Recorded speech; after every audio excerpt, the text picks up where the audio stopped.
I think there are dietary exacerbations. I think certainly not exercising makes things worse. So there are lots of predisposing factors. But at the end of the day, what's happening is when you and I eat, like let's take a meal that like if you had pancakes, bacon, and scrambled eggs, that would be like a really good mix of, that'd be a third carbs, a third protein, a third fat. So that's like a shit ton of nutrient, right? If you or I ate that, yeah, it probably wouldn't be that good for us. But like let's say we just finished a workout or something, like we're going to partition such that glycogen will first and foremost go to replace the muscle and liver stores of glycogen. Because we have bigger muscles and our muscles are more insulin sensitive, we can actually disproportionately put more glycogen into our muscles, into the leg muscles, because you'll have done that run up the hills, right? And then furthermore, when we want to recruit energy again, we'll have the ability to actually go back and get fat, in other words, break down fat at lower ATP demands than necessarily always going to glycogen. So in other words, we partition fuel in a smarter way. And these patients, I mean, you can measure this clinically using something called RER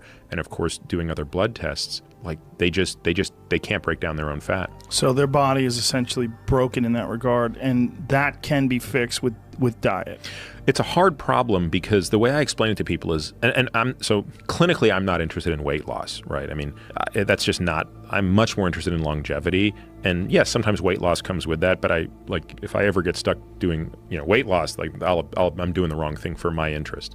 But the way I say to people when they want to lose weight is, look, you don't want to lose weight, you want to lose fat. Let's be very clear on our semantics. Weight is irrelevant, right? Unless you're a cyclist or some athlete for whom the actual scale means something. But for people like us, you want to lose fat, not weight. And then when you say you want to lose fat, what does that mean in English? Well, do you want fewer fat cells or do you want each fat cell to be smaller? Those are totally different questions. If you want fewer fat cells, have liposuction. But we know that doesn't fix you metabolically. So if you want to be less fat, you have to have smaller fat cells. Now, a fat cell conceptually has 2 inputs and 1 output. So now I say, let's reframe the question. You got a room with 100 people in it. You want fewer people in the room. What has to happen? More people have to leave the room than enter the room. So similarly, if you have a fat cell and you want it to be less fat, you got to get more fat out of it than enters it. And the fat that exits the cell exits via a process called lipolysis. And the inputs to a fat cell are something called de novo lipogenesis, which is turning carbohydrates into fat, and reesterification, which is turning fat, like in a free fatty acid, into a triglyceride back into a fat cell. Each of those 3 doors is controlled by hormones.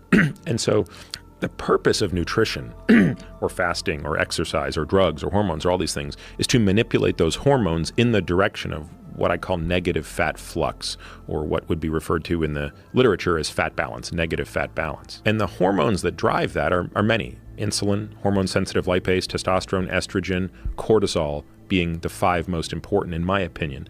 Maybe someone will disagree with that, but I think those are the 5 that rule the roost. And so, how do you manipulate those? Well, insulin seems to be the most important of the 5, and there's no better way to lower insulin than to not eat. So the first thing that happened to that dude who went 382 days without anything but water and minerals is he basically had very low insulin levels. In fact, once he got into raging ketosis, which he got into by about day 7, his insulin came up only to prevent him from going into ketoacidosis, which was what would happen if he had no insulin response. In other words, if he was a type 1 diabetic, he would have died of ketoacidosis because he wouldn't have had the insulin to regulate the uptick of ketones. But if you or I did this, because we have a normal pancreas, we would actually make just enough insulin to suppress ketogenesis and keep that beta hydroxybutyrate level in the, kind of in the neighborhood of probably 7 or 8 millimolar, as opposed to getting north of 12 to 15, which is